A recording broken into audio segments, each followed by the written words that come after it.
De volta aqui na nossa programação da BMC News, chegou a hora de a gente recebê-lo, Roberto Dumas, economista, professor do INSPER, chegando também na nossa programação. Obrigada, Dumas, pela presença, é sempre muito bom tê-lo aqui com a gente. Bom dia, Paula, prazer estar com vocês depois dessa super quarta aqui.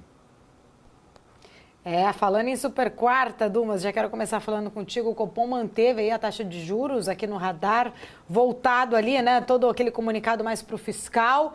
O cenário está complicado para o Banco Central mostrar que pode ter aí uma trajetória talvez menos restritiva. Juros mais altos impactam o crescimento da economia. Queria entender um pouco mais a sua leitura sobre este cenário. Veja, o que eu esperava em relação ao comunicado do Banco Central? Se a gente lê o comunicado, claro, é importante esperar a ata, mas o comunicado foi um pouco mais duro. Mas eu esperava 2 tons mais duros, não um tom só. Principalmente quando ele fala que ele vai ser mais cauteloso, mais diligente. Por exemplo, ele usa o câmbio a 5,55. 5,50, 5,55, a gente sabe que o câmbio está beliscando 5,60, 5,70, em partes também por causa do carry trade com o ien, o Banco do Japão subiu a taxa de juros, então desmontaram já o carry trade, o câmbio pode voltar um pouquinho, mas também não volta mais para 4,85, 4,95, muito menos também se a gente pensar 5,20. Agora, se a gente pensar no fiscal, o último relatório, gente, não dá para entender. A gente pode colocar aqui, pelo menos, 2 pontos absolutamente cruciais.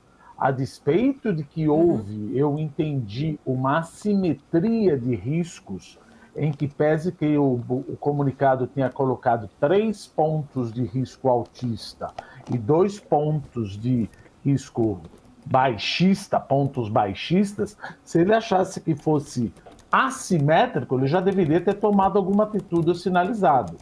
Ele não sinalizou nada. Por isso que, eventualmente, eu até esperaria uma queda da curva de juros de curto prazo hoje. Mas, por exemplo, vamos pensar no fiscal. Nós vamos voltar um pouquinho aqui. O que saiu aqui na parte de junho? Déficit fiscal de 10% do PIB em junho. Déficit primário de 2,44%, sendo que, mesmo esperando meio no primeiro arcabouço fiscal, a gente espera 0. E vem o governo, o Haddad, fala que vai cortar 15 bi através de um pente fino. Gente, a gente precisa de uma coisa muito mais importante, muito mais estrutural do que pente fino em cima do BPC. Está na cara que a política fiscal está indo para frente e a política monetária está demorando. Já deveria ter dado sinal, na minha opinião, de que, olha, o gato subiu não uma vez, mas 2 vezes no telhado. Mas continua. A dívida pública foi para 77,8%, 8,7 trilhões. Aí a gente fala, não tem nada para cortar, né? Você tem uma dívida pública de 9 trilhões de reais e tem só 15 bi para cortar. É isso que o governo quer passar para a gente. E o que a gente vê? Aí você fala, não, mas a maior culpa dessa dívida pública é juros. Muito cuidado nessa hora. O comunicado do Banco Central foi claro. Esse aumento de 1,1% da dívida pública aí, 0,6% refere-se a juros. 0,6% de emissões líquidas. Então não vai culpar tudo juro também. E juro é uma consequência. 0,3% de depreciação cambial. Tá bom, vamos colocar em relação ao Banco do Japão, ao iene, mas também um pouco da verborragia do governo em relação desse cidadão, que a culpa é da etc. tal, e não conhece, obviamente, que muitos vão reclamar do lado de lá, mas são aquelas pessoas que não terminaram o maternal. Não tem jeito, eles vão reclamar mesmo, não tem. E caiu 0,4% por causa do crescimento nominal do PIB.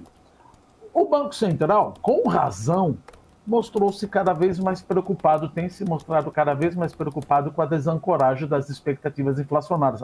Eu não gosto do Focus. Tudo bem, estamos discutindo cada vez quem vai ser o culpado. Nunca é o governo, é o Focus, é o Banco Central, é o Campos Neto, é o IEM. O fiscal nunca é o culpado, mas tudo bem. De qualquer maneira, os agentes econômicos são racionais.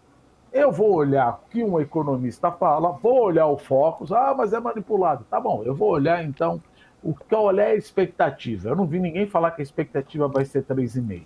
A expectativa está desancorada de tal ordem que para 2024 já chegou a 4,10. E tem economista, ou seja, essa expectativa de 4,10 para 3% significa uma desancoragem de 37%.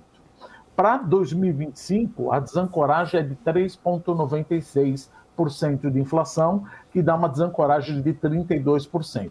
E como eu falei, tem economista já esperando uma inflação de 4,5%. Ou seja, eu estou indo para o teto da meta.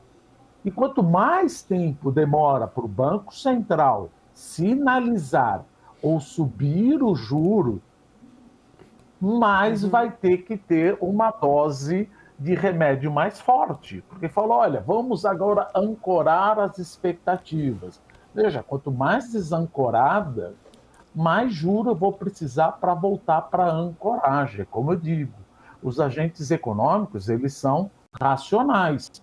Eu tomo minhas decisões baseadas no que o mercado... Fala, eu não sou mercado. Não, lógico que é o mercado. Eu estou fazendo o meu business plan, eu vendo pão, eu vendo essas coisas. Se o mercado está esperando uma taxa de inflação de 4,5%, e ainda mais com o mercado de trabalho aquecido, eu vou buscar um aumento de preço, principalmente de serviço que não tem competição, ou melhor, não tem competição de importado, eu vou aumentar de acordo com o que se espera, para não ficar atrás. Então, eu acho que o Banco Central subiu o tom, mas eu, particularmente, como sempre, na minha humilde opinião, acho que deveria ter subido 2 tons, para deixar claro para o Banco Central. Mas isso daí, por exemplo, ele praticamente já tirou um aumento de juros para setembro. Mas será que vai jogar lá para frente? Aí isso daí vai cair na cabeça do Galípolo.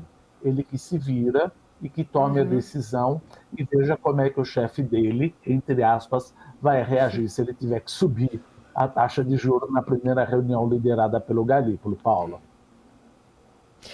Lula falou, né, o Dumas, Lula até falou que o novo o novo presidente do Banco Central vai ter, com certeza, uma nova filosofia, né? Isso que é o ponto, talvez, aí muito de interrogação. Exatamente. Né? O quanto isso traz, né, de leitura da leniência do Banco Central que a gente pode vir a ter, né, nas próximas reuniões ali com o novo diretor do Banco Central. Aproveitando já o gancho só, até emendando aqui, depois se você quiser comentar mais sobre essa questão das falas do Lula, fica à vontade, mas ainda falando sobre este comunicado de ontem, que você falou de subir 2 tons ali, quando a gente olha para o mercado de trabalho, que o Banco Central, inclusive, deu sinais de preocupação, a gente viu recente dados fortes de CAGED, PNAD nesta semana. Isto está sendo aí uma outra pedra no sapato do Copom? Primeiro, vamos deixar claro o seguinte, para a gente não torcer contra. Todo mundo fala, quer dizer que desemprego baixo. Isso é como eu disse, quem quer falar bem, fala bem, quem quer falar mal, fala mal. E o que a gente tem que analisar é o que é o bom e o que é o mal. O desemprego cair é bom? Gente, pelo amor de Deus, ninguém é capeta aqui. Cair desemprego é bom. Foi para 6,9. Isso ajuda o consumo. Só que a mão de obra não é qualificada no Brasil. 43% da população, como a gente sempre falou aqui na BMC News, 43% da população não tem um ensino médio. Ou seja, eu estou buscando trabalhadores que acabam sendo demandados, ou seja, está tendo uma falta de oferta de trabalhador qualificado e eu vou procurar esses trabalhadores que demandam um salário mais alto. Como o serviço eu não consigo importar, acaba tendo uma inflação subjacente de serviços, que inclusive foi mostrada no IPCA 15. Quando o IPCA 15 bateu 4,45%, a inflação subjacente no núcleo de serviços ficou lá para 5, 5,5%. Ou seja, a gente pode dizer que o IPCA está caindo, pode ajudar, etc. Mas a inflação de serviços, o núcleo de serviços, ela não vai bater na meta. Então, quem depende de serviços, ou quem tem uma cesta de bens que vai mais para serviços, ou até mesmo para alimentação, porque isso é reflexo do câmbio, não vai ter uma inflação de 3%. É que a gente usa o IPCA, que são os 462, 472 produtos e serviços, etc. Mas alimentos e serviços provavelmente vão fugir da meta. Alimentos por causa do câmbio, principalmente da verborragia do Lula e do aspecto fiscal, e a inflação de serviços, que, pelo amor de Deus, é muito bom cair. Só que existe uma coisa em economia, que é o capítulo 2, que a gente chama de Nairu, que é o desemprego natural. Se você bater nesse desemprego natural, Milton Friedman, eu vou entrar num processo aceleracionista da inflação, que é o Nairu, é o termo em inglês. É a taxa de desemprego que não acelera a inflação, que acelera a inflação, etc. 6,9 já está acelerando a inflação de serviços. 7,5 já está acelerando a inflação de serviços. Se você pegar a ata do cupom de maio, junho, ele fala mercado de trabalho aquecido. Então a gente pode falar, é a última milha do Banco Central.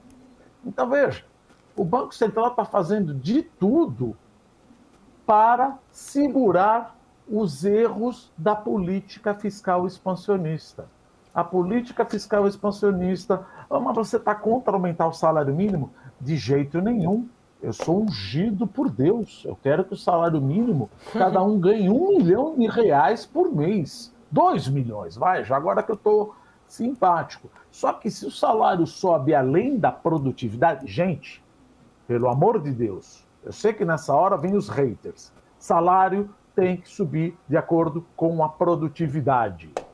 Se subir além da produtividade, vai bater no preço. Como assim? Explicando, de novo. Se eu pago para alguém que consegue produzir 2 máquinas e pago como se ele produzisse 10 máquinas, isso vai bater no meu EBITDA. Se bater no meu EBITDA, vai bater no meu patrimônio líquido. Para não bater no meu EBITDA, no lucro operacional, o que eu faço? Eu repasso isso para preço.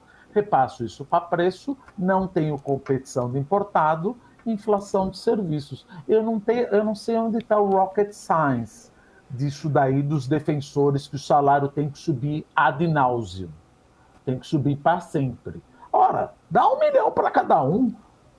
Imprime moeda. Vamos ficar louco. Vamos voltar para Alberto Fernandes e Cristina Kirchner.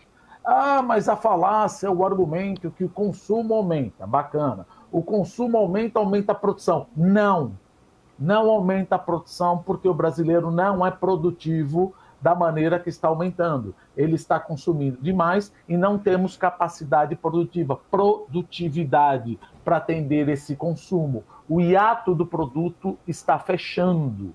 Se o hiato do produto fecha, a inflação fica mais pegajosa. É essa última milha que o Banco Central tem que fazer. Ah, mas 4%, 4,5%, eu estou dentro para 3%. Sim, mas vamos conversar que 70% da população ganha de 1 a 2 salários mínimos. Se o serviço subir e a comida subir 5%, 8% ou 10%, como a gente sempre fala, essas pessoas não comem. Essas pessoas não comem, o que acontece? Você dá mais salário, mas aumenta a inflação, propensão marginal a consumir do mais pobre é mais alta, esse cara não consome, como o consumo é o principal driver do crescimento do PIB, o consumo cai, puxa vida, então eu vou ter não estou dizendo isso, eu vou ter um cenário semelhante ao da Dilma. Volto para você, Paula. Muito bom, muito boa pergunta no ar, Dumas. Para bom entendedor, já deu para capturar aí a sua análise. Quero agradecer, Roberto Dumas, sempre muito bom tê-lo aqui com a gente. Obrigada, até uma próxima. Obrigado, Paula. Bom final de semana. Até quinta-feira que vem. Até mais. Grande Roberto Dumas, economista, professor do INSPER, trazendo pontos importantes aqui para a gente. Vai indicar